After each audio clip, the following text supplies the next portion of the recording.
We're up on Facebook, I believe. All right, let me. Yeah, let me start a watch party.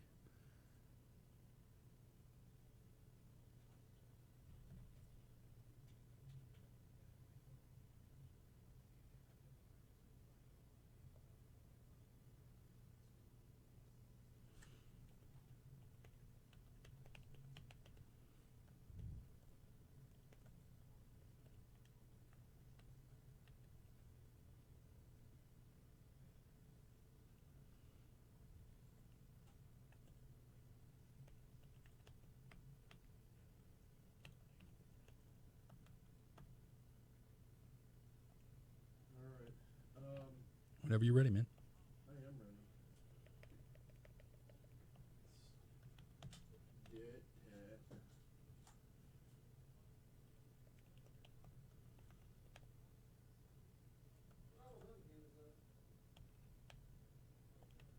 Here we go.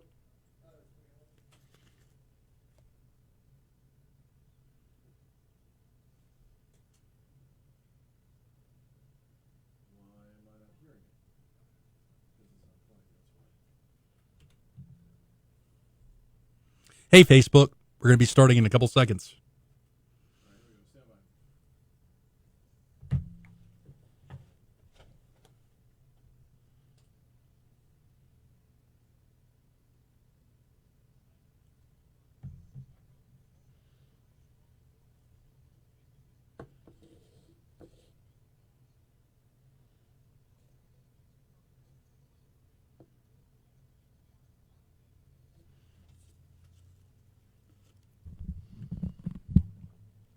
Hello, hello, hello. Welcome to another episode of the Geaux Rouge radio show.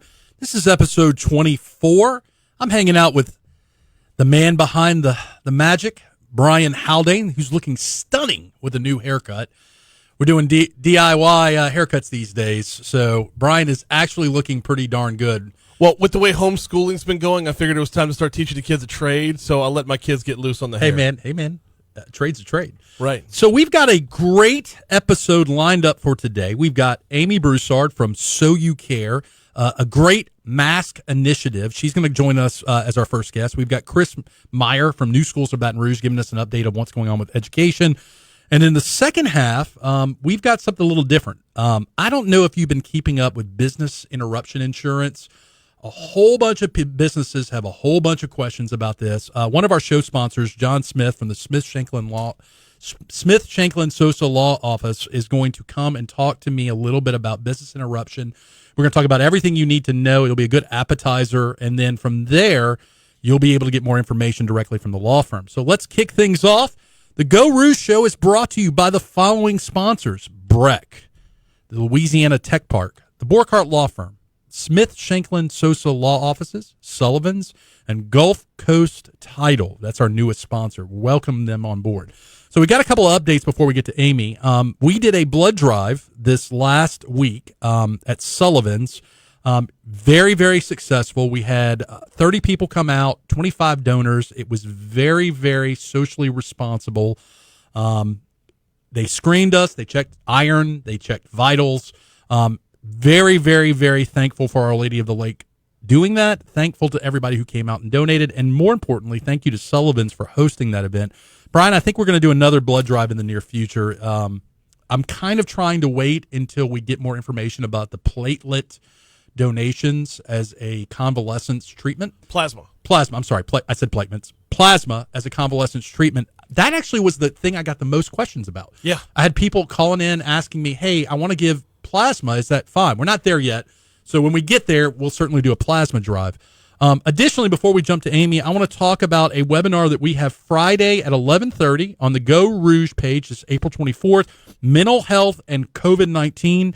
We have some great mental health experts and professionals from the Dr. Brandon Romano's office going to talk about mental health and dealing with COVID-19. It'll be an interactive webinar, so you can join and just have a conversation about all the stuff that's going on from a mental health perspective in this terrible COVID-19 crisis, which hopefully will be coming into an end soon.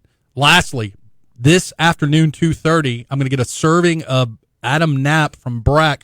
We're going to be talking about recovery. What does that look like? What does recovery look like from an economic standpoint? What are we going to do to open up businesses? How are we going to do it? So we're going to have that on the Geaux Rouge page. But let's jump on in. Aimee Broussard. Aimee Broussard, how are you doing? Hey, good morning. How are you? So you're kind of a big deal, Aimee. I'm a big fan of yours. You do some great writing. You've got some good recipe action going on. But we're not here today to talk about that. We're here today to talk about this So You Care initiative that you are a large part of. So what is So You Care?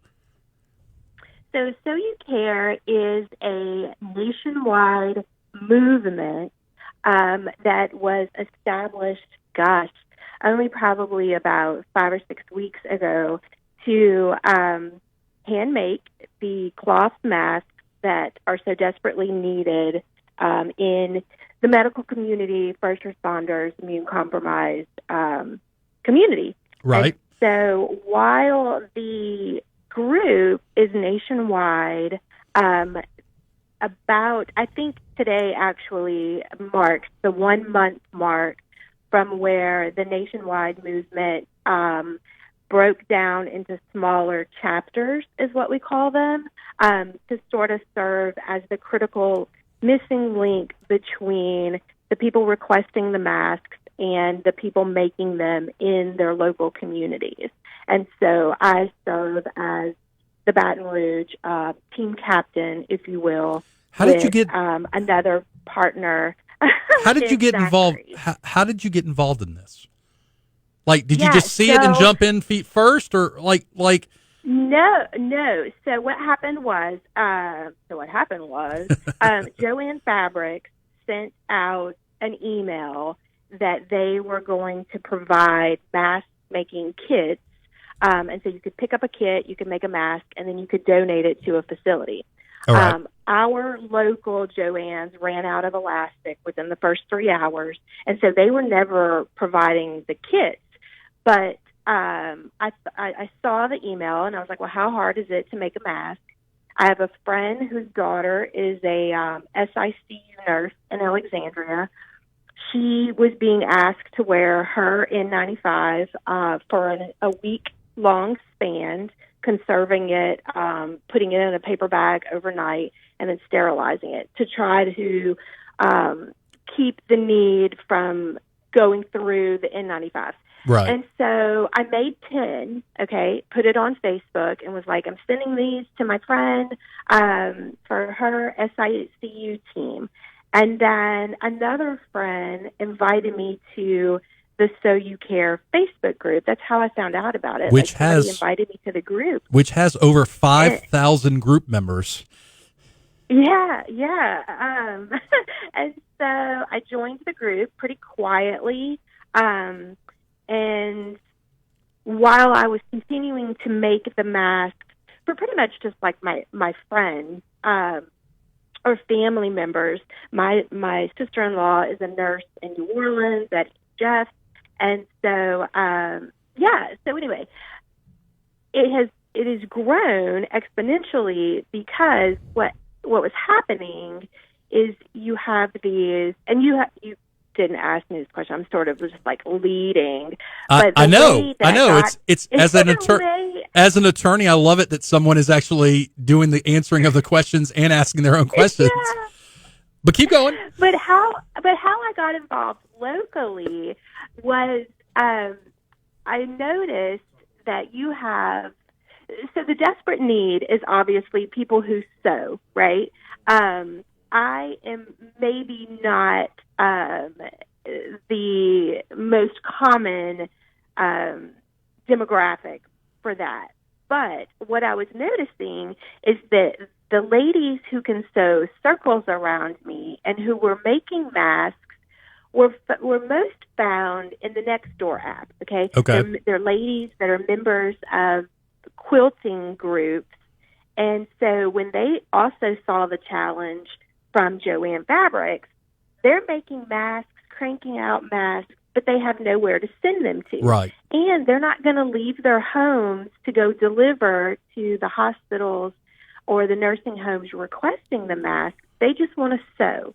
Right. So I looked at that and I thought, okay, I can be the link between those ladies. You're the mule. The group needs. Yeah. And so I pretty much serve. I mean, when people ask me, well, like, how many masks have you made, Aimee? Well, my numbers are pretty small, but I can tell you that over 2,000 masks have come across my front porch. You just as answered part of what we call. You just answered. I was going to ask how many masks. Yeah. So you guys are Yeah. making thousands of masks. You're helping facilitate their transfer from the maker to the people who need them. We got a few minutes left, Aimee. Let me ask this. Gotcha. Let's say I'm neither good at sewing or anything of that nature. If I wanted to help out, what are the ways that people can get involved, whether it is sewing or whether it's just helping out? Yeah, so the biggest need is sewing. Like if you can sew, the pattern is not complicated, but if you have a sewing machine and you can, sew a straight stitch, we can teach you how to make a mask. That's critical need number one, because there's just so few of us. Obviously, not everybody has that or is willing, that's not their wheelhouse. Right. For those people, we have people transporting the mask. You pick it up. I have a mask bucket on my front porch. I package everything that goes to the facilities. We call them mask movers. Mask movers. They are the critical link between the ready-made masks going to the facilities, because that frees up my time to not be the delivery point. Right. And then it also frees up our seamstress's time, because they're not involved in any of the pickups and the deliveries. So mass movers is probably our second critical piece. So you pick them up. We're always looking for help with. You pick them up. You tell us, hey, this is where we're going to deliver them, and you deliver them. Yep. That's simple. Yep. So and actually, like, that's the most fun way to volunteer, because you get to be the person to make someone's day. Right. Like you didn't even sew the masks, but you are showing up to, facility XYZ, and you're like, here you go, here's 100 masks that you requested. You get a little human interaction. Yeah. Oh yeah, it's pretty amazing. So we got about okay. We got about a minute. I don't want to interrupt you, but look, listen. If they want to get in touch with the group, or if they want to get more information about you and what you're doing, and phenomenal writer, I love following you. I'm glad that you're in my tribe. Aimee, how will they get more information either about you or the actual group itself, So You Care? Email is Aimee, spelled the French way, AIMEE, at AimeeBroussard.com. Makes it super easy because it's my name. Second, Facebook group, local chapter is So You Care, Baton Rouge. It's a private group. I do have to approve you. Nationwide group, So You Care on Facebook. Thank you Any of those three ways. Thank you Thank you for having me. No problem. I'll make sure I post some information about So You Care. Keep doing what you're doing. On behalf of everybody you guys are helping, thank you, and have a great day. Thank you. See you soon. Bye. Man, I love it. I love people finding ways of helping, making masks, delivering the masks to the first responders. I mean, look, Brian, she was talking about someone that was using a safety mask, a medical grade mask, over and over and over and over again. It's just the world we're living in right now. So it's good that these guys are doing that. So next up, transitioning from making masks to education, I've got Chris Meyer, an education rock star from New Schools for Baton Rouge. Chris. Hey, Franz. How are you, man? Hey, buddy. How are you doing? I'm well. How are you and the family? Dude, my son, my 4-year-old, is living his best life every day. I mean, it's like we've transitioned from Lord of the Flies, where he's wearing like face paint and like starting to hunt things in the neighborhood, to like he's just riding his bike, he's painting, he's doing outdoor stuff. I mean, my son doesn't know that anything's going on. He's amazing. So yeah, we're going a little stir crazy, but otherwise we're good. So look, I wanted to have you on. You're kind of one of my go-to people for education. And I wanted to have you on to talk a little bit about what's going on with New Schools for Baton Rouge right now, and then what's going on with Baton Rouge education as a whole. So jump in, man. Yeah, well, I mean, it's certainly a trying time for everyone, and appreciated hearing that last interview you did. I mean, like a lot of families, I'm similar boat. I mean, trying to balance homeschooling with work has been a challenge. I've got an 8-year-old and a 5-year-old, and the kindergartner needs a lot more attention, and that's hard because you want to feel like you're helping meet their needs as well as sort of serving in your own work or community. Right. I think we've had overwhelming stories of heroism and just people going to the extremes in the education space. I've been really impressed by the response of many schools who immediately pivoted to distance learning and instruction with their families, particularly across a lot of the charter schools, which have been set up kind of in that way to be really, really responsive. Right. I think to kids and families. We've been, really impressed, I think, by the coordination of feeding efforts, which I'd love to talk a little bit about this morning. And so, I think, we at New Schools for Baton Rouge really thought about immediately in the aftermath, how do we help make sure that those closest to kids have resources to make decisions. We put out some small grants. We wish we could have done more, but the schools that we've worked with directly use those to buy devices for kids, to buy mobile hotspots for kids, and really just address some immediate needs. And now we're turning to, I think, what are going to be the longer-term challenges that is faced by everybody in education, namely, one, just sort of learning loss. As we get closer to the summer, as we get further away from time the kids have had with their educators in school, will be significant. Two, we're very concerned about just the ability of educators to connect with job opportunities in this sort of physical distancing time. And so for that, we're actually doing a citywide virtual hiring fair that we're sponsoring for educators. It's going to be on May 14th.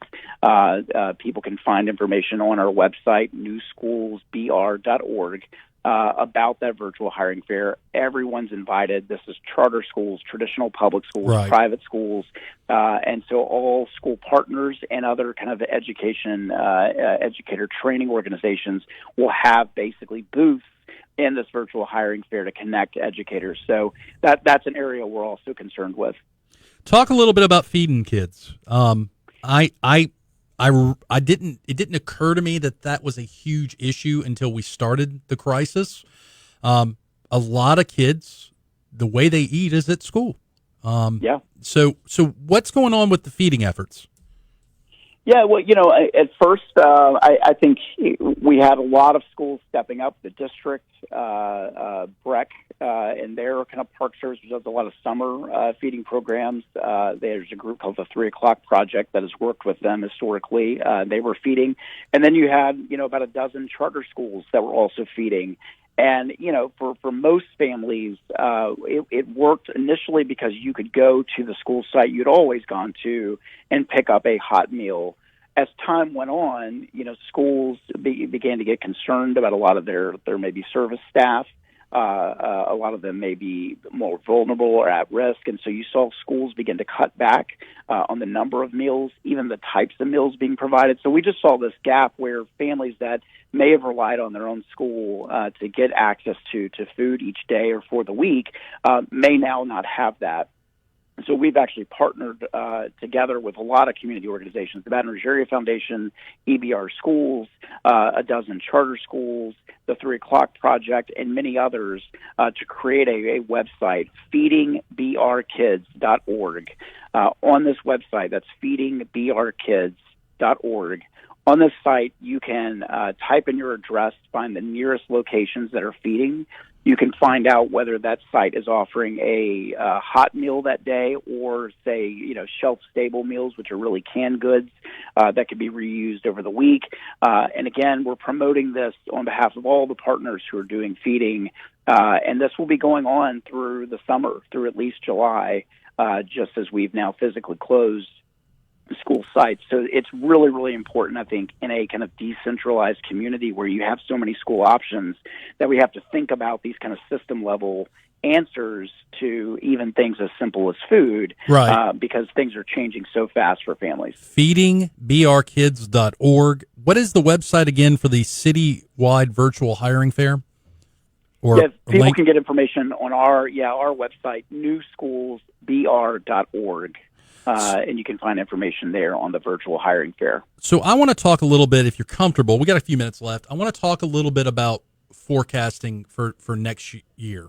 And by next year, I mean May 1 forward.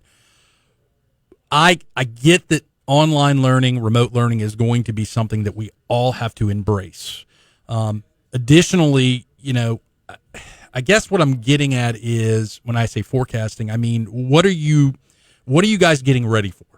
And what are you guys helping others get ready for with moving forward? Even if the governor extends the stay home order, yeah. What are you guys forecasting? What are you guys trying to get ready for?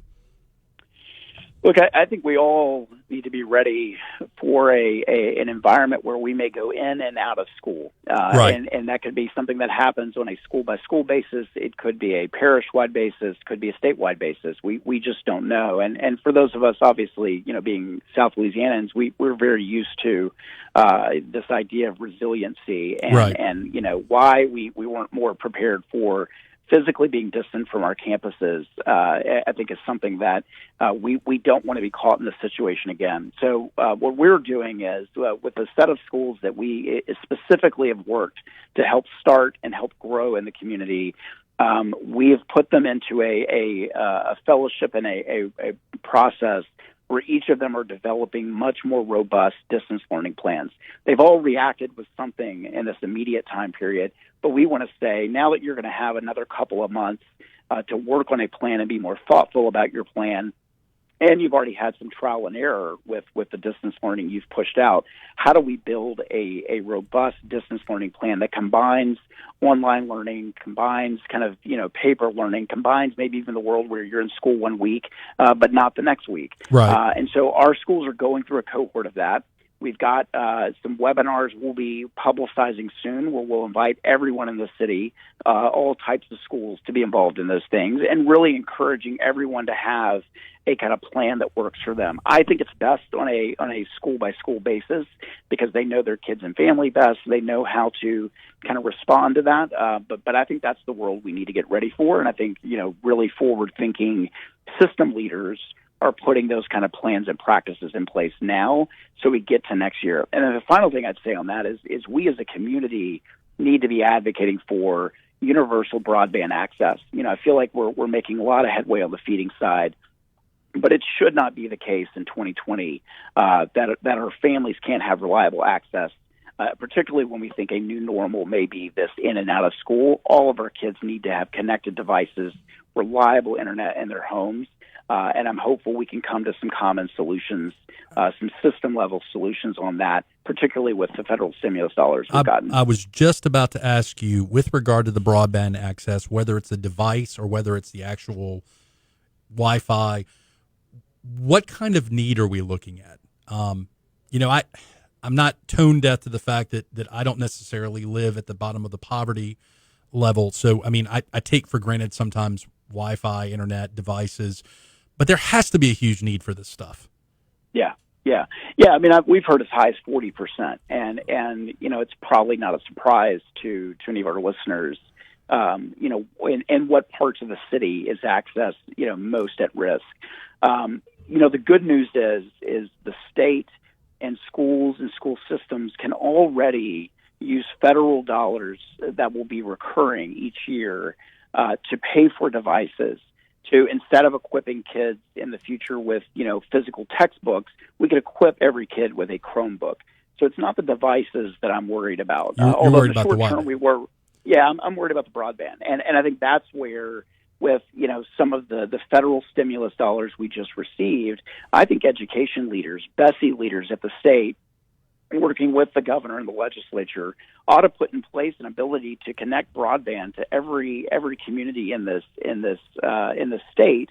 And then again, school systems can help subsidize the monthly cost to actually have Wi-Fi in the house. That can be reimbursed by these federal recurring funding streams we get every year. So it is solvable, but in a city where we have so much educational access and options, this is really where you need system level leaders, whether it's a political leader or it's superintendent of education or it's the state board of education that would say we've got to come on top of and create this solution for everyone. So we're advocating for that. So this is solvable. We got 20 seconds left. I want you to hold that thought, Chris, because we're going to get you back on to talk about education leaders in the near future or do a webinar. Chris Meyer, New Schools for Baton Rouge. Thank you guys for being genuine change makers. Chris, have a great day and be safe, man. So Thanks, folks. That's about it for this segment of Geaux Rouge. We'll be right back after a short break. Hey, Facebook Live, we're not going anywhere. We're just taking a break. So stick around. If you have questions, the next segment's going to be a little bit different. Normally, I try to keep Geaux Rouge as far away from law as possible.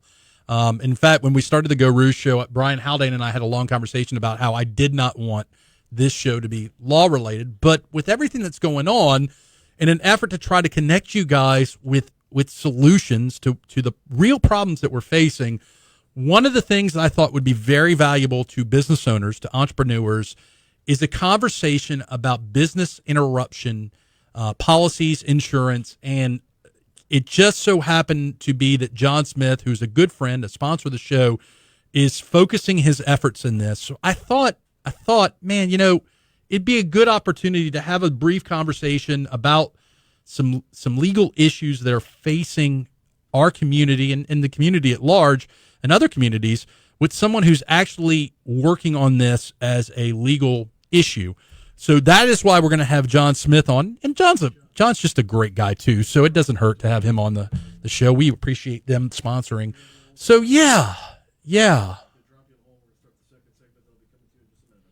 As a reminder, before we start the second segment, later this afternoon around 2:30, we're going to have Adam Knapp from BRAC on the Geaux Rouge page, Brian.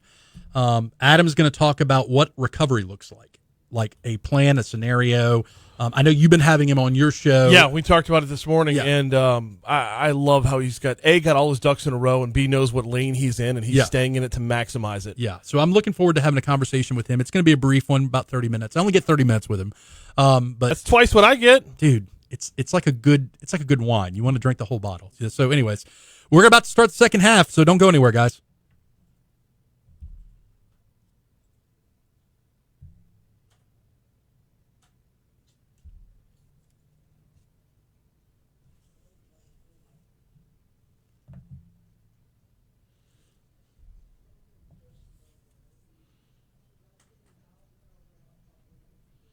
All right, welcome back to the second half of the Geaux Rouge radio show. You're listening to Franz Borchardt on Talk 107.3, as well as digital. I like it both. Some good music, Brian. What are we listening to? Policy of Truth. I like it. I'm going to write that down, Policy of Truth.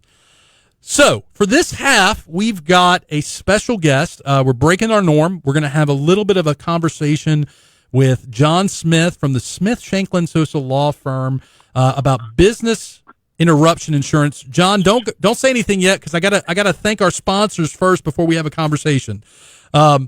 This half of the Geaux Rouge show is brought to you by the following sponsors: Sullivan's Steakhouse, Gulf Coast Title, Louisiana Tech Park, the Borchardt Law Firm, Breck, and of course the Smith Shanklin Sosa Law Firm. John, you there?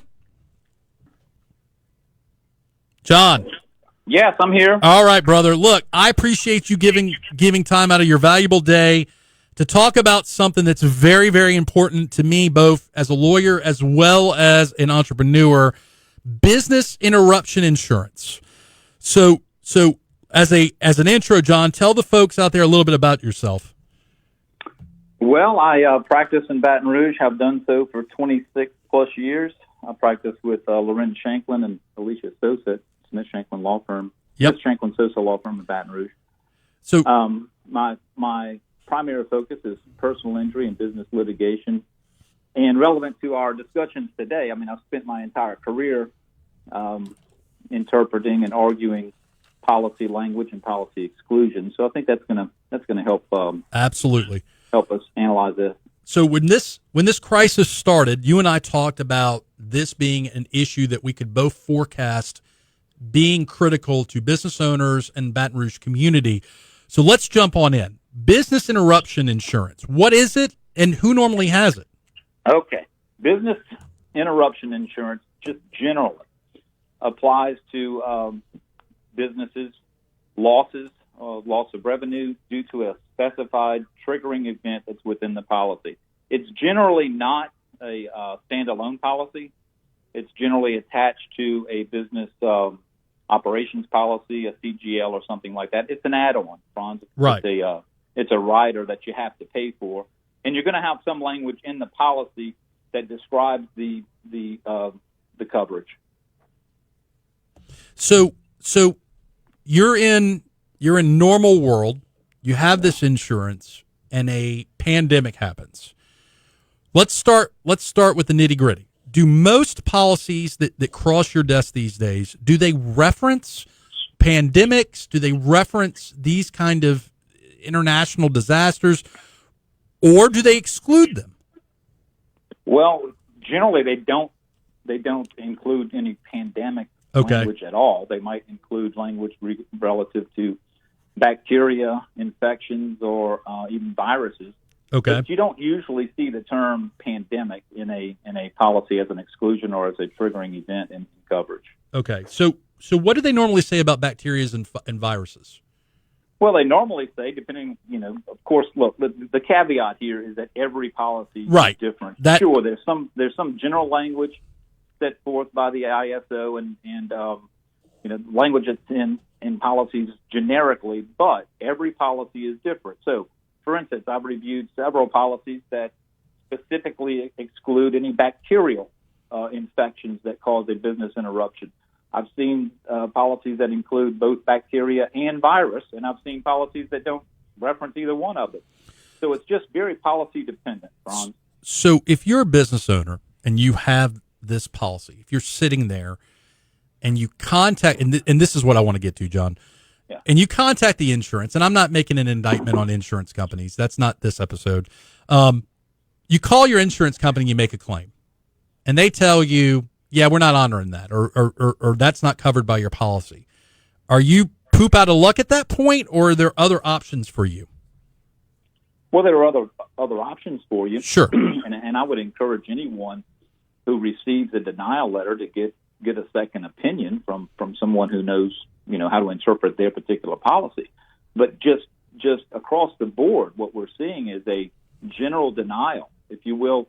The insurance industry as a whole is taking the position that this pandemic does not provide coverage. So anyone who sends a insurance company a notice of a claim or something like that, they're going to get, I would predict that 99.999% they're going to get that denial letter. Are going to get the denial letter. Then they're going to say, what the heck? So they're going to either at that point pack it up and take their losses, or they're going to fight for the coverage that they paid a lot of money for. Why are they? I know financially why they're denying the claim. So, I'm not trying to ask a stupid question when I ask this of you. If it's a blanket denial, what is the general reason? And again, I acknowledge that each policy is different and unique. Mm-hmm. But what is the general basis of the denial? It's just not covered by the policy? Yes, it's just not covered by the policy. Okay. That the policy never intended to cover a pandemic situation, which ignores other language within the policy that I hope that we get to. But just generally, to answer your question very specifically, I guess, the general denial is this policy does not provide coverage for this loss or this peril, this event. So historically, and I'm asking some questions, John, that I know the answers to only because I want the listeners to know the answers. Historically, what does this insurance in South Louisiana? What is this insurance for? Well, if you read the policy, and again, we're talking about generic policy right. Language. This type of coverage is intended to provide a gap, if you will, for loss of income for a specified triggering event, such as a fire, Okay. such as a tornado or something like that. But also, it provides coverage for business closure as a result of civil authority. When a civil authority exercises its ability to shut down a business, then the policy should and does provide coverage. Under this particular situation, the argument is that the civil authority, does not trigger the coverage because there's not actual physical damage to the property. Our argument is, and I think that you'll appreciate this, is that the business owner has absolutely no control over it. Right. And when a governor who has sovereign authority to close down your business under these circumstances, shut your business down, you have no choice but to comply. Especially, not to interrupt you, but look, from day one, I have been a big proponent of, whether it's legal or not, when the governor is asking you to stay home, I've been a big proponent of stay home. Stop going around, social distance. But if you're being a law-abiding citizen, whether you agree with the governor's authority to do that, you're being a law-abiding citizen and a law-abiding business owner, and you're shutting your bar down, or you're shutting your business down. It's because there is this order that is tantamount to law that says you have to. And in fact, if you don't shut it down, there's a penalty for not shutting it down, correct? That's correct. Yeah. There's really no choice in the matter. Yeah. So I actually do very much like the way you're processing that. I mean, it makes sense to me that if that's in the policy, man, do the right thing and live up to it. I don't. Well, you also have an obligation under the policy. In other words, like a mitigation obligation? Absolutely. It's an insurance contract. It's a contract between these two parties, the insurance company and the insured. Under the policy, the insured has certain obligations, one of which is not to cause harm to your customers, your clients, your patrons, or the public in general. So even in the absence of this order by the governor, a responsible business owner might say, hey, you know what? There is no way that I can possibly protect my customers from coming onto my premises and possibly contracting corona. Right. The coronavirus. And so I'm going to take this extraordinary step because there's no way I can clean it. There's no way that I can with even in the exercise of due diligence, guarantee that they are going to be, that they're not going to be exposed to this virus. And so I'm going to close down because my policy tells me that if I don't mitigate and if I don't protect my clients and my employees and the general public who come onto my premises who might contract this disease, then they might not provide coverage because they could always argue, well, you opened your business in light of a pandemic. Man. Okay, you infected these people. They've sued you. We're not covering you, pal, because you didn't take all reasonable steps to mitigate or to prevent this damage. So you're damned if you do, and you're damned if you don't. Well, really, that was what I was going to get at. Is Oh, okay. So let's go back to that phone call. You make the phone call. They deny your claim. All right. So you've got this, and John, this is what I've been telling people. Mm-hmm. You got to look at the language of your policy. Right. Then, if the language of your policy, look, you and I are lawyers, but let's say Brian Haldane has this business, has this policy. I'm like, look at your policy, see what it says, and it doesn't hurt to call someone like John Smith and say, hey, can we have a consult to look at my policy and have a conversation with whether or not this should cover or shouldn't cover. Talk about the process for okay, so now we're going to transition into Smith Shanklin Sosa Virtual Law Office. How do they get you the policy? How does that process work? Normally, how long does it take you to evaluate whether or not there's a potential claim there or not?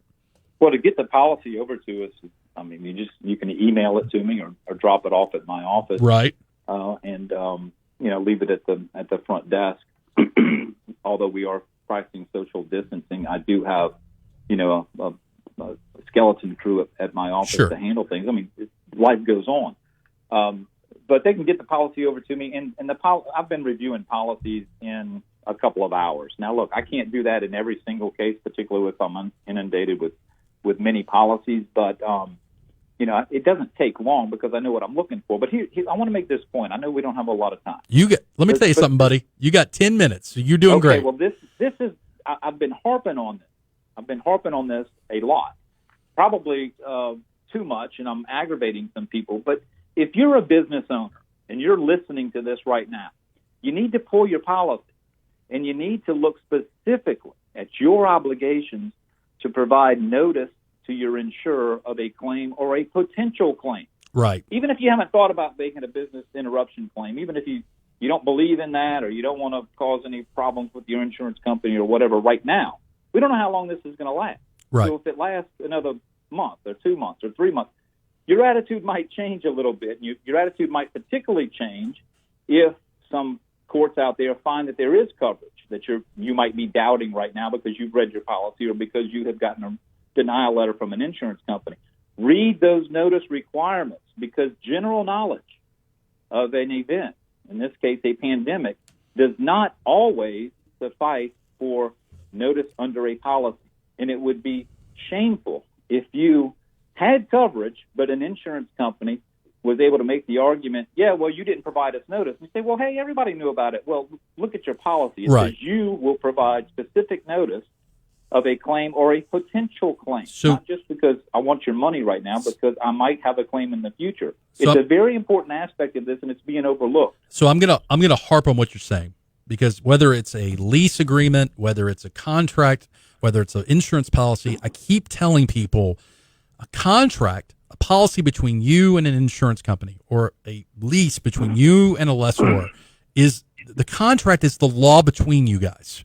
Right? It's what you're mutually, even though there's not a lot of negotiating with regard to the policies, it's the law between you guys. And I tell people all the time, you got to look at what you're signing.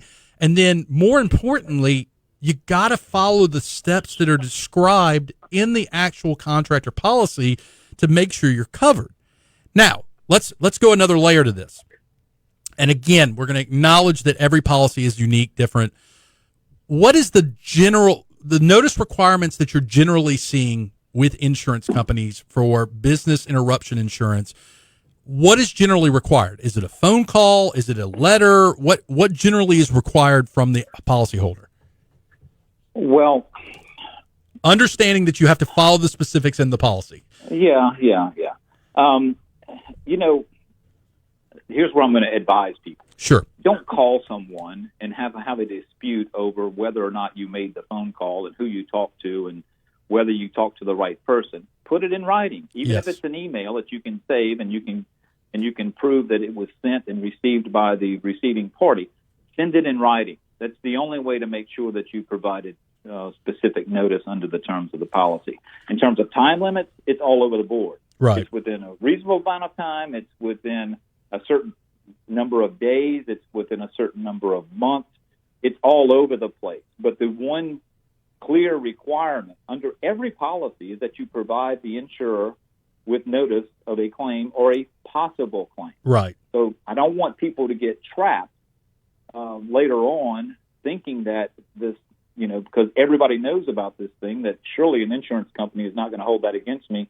Well, I'm here to tell you that they will if they are faced with a substantial a payout potential. They're going to make the arguments that they have to make, and sure. Nobody can blame them. The other thing that is being overlooked here is that the interruption in supply chain for manufacturers. You might be an essential business, but you're relying on maybe a non-essential business to provide some component part of your manufacturing process. If your chain of supply or product that is required for you to make your money, to make your product, if that chain is interrupted, then a business interruption claim might arise from that circumstance as well. Not just from, look, I lost X amount of dollars because I was shut down. There's a broad range of things to look at under these policies. And, it's best just to look at the policies, understand the policies, policies outline the who, what, when, where, how Right. of who is insured, how the coverage is triggered, and then it's got all this big list of exclusions, and then that throws another component into the equation. So you're an exceptionally good civil law firm. In terms of forecasting what's coming with this, and again, we don't know when this is going to end. This could end April 30th. This could be extended. Generally, for these policy claims, and I guess what I'm about to ask you is, one, a question about what we would call prescription, what the rest of the world calls statute of limitations.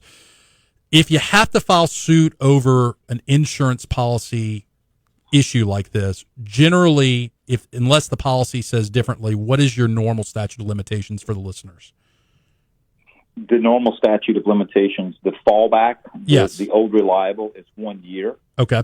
From the event that triggered the loss, which would be, if you relied on the governor's, what was it, March 16th, March 22nd, right. Proclamation, which by the way is not, it wasn't actually an order, it was a proclamation, right, but it has the same effect of it as an order. If you use that date, if you didn't close before then you would use that date. And I think generally the courts will recognize that is the date. However, because of the general suspension of all tolling periods right. at this point in time, right. that might be extended to the point where it's opened up and prescription begins to toll again. But don't confuse prescription with your obligation right. to provide notice. Very, very good point. Again, echoing what John is saying, you need to follow, track, do the things that the policy says to do to give them notice. And, we're living in a world, John, where, I can only speak for my automobile insurance and my malpractice insurance. I got apps, man. I got apps that allow me to fill out a form on the app for a claim. But I agree. There's no excuse not to put something in writing and not tracking the language. And look, one of the benefits of you guys is I come to you guys and say, hey, what are my obligations? And I'm sure that you or one of your partners would say, well, look, Mr. Borkart, what you need to know is you have to do X, Y, and Z, and if you don't do X, Y, and Z, you may lose your claim, right? So that's one of the benefits of having an expert like you guys look at this. And look, you guys have been looking at insurance policies for decades. So changing gears a little bit. What industries are you seeing this hurt the most, or the industries that you're hearing from the most? Is it restaurants and bars, or is it who have you been, generalizing, who has been the entity or types of businesses that you've been hearing from the most? Primarily service-related okay. businesses, like restaurants, like bars. But there are also, a lot of people who have suffered a loss of business income simply because even though they might be open, considered essential, the product demand has gone down substantially. Sure. And so there's a pretty broad range there of people who are suffering losses right now. So we've got a couple. Go ahead. No, go ahead. We got a couple of minutes left, John. What else do we need to talk about in the remaining 2 minutes? Well, if everyone will understand and believe me when I say notice is probably the most important thing right now, because once you provide notice, you've got time. Right. You've got time. Document your losses.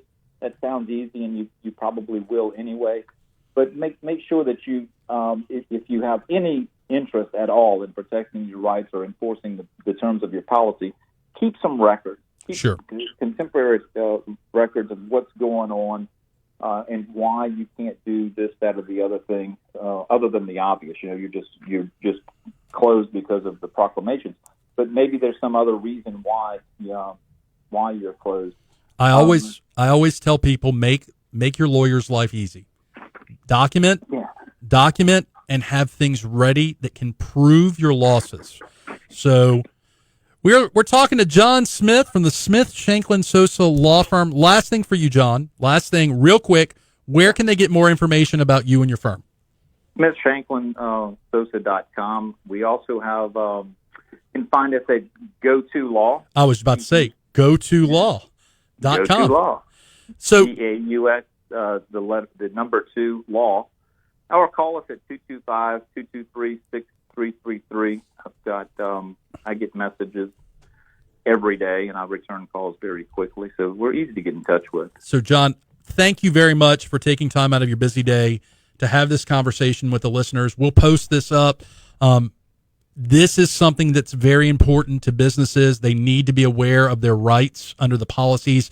I definitely recommend you contacting John Smith from the Smith Shanklin Sosa Law Firm. John, have a good day, brother. You too. Thanks for having me. Take care. All right, you cool cats and kittens. That's about it for this episode of the Geaux Rouge Show. Brian, thank you for producing. Folks, thank you for listening, and we will be back next week with another episode. Have a great day, and God bless. Cool cat.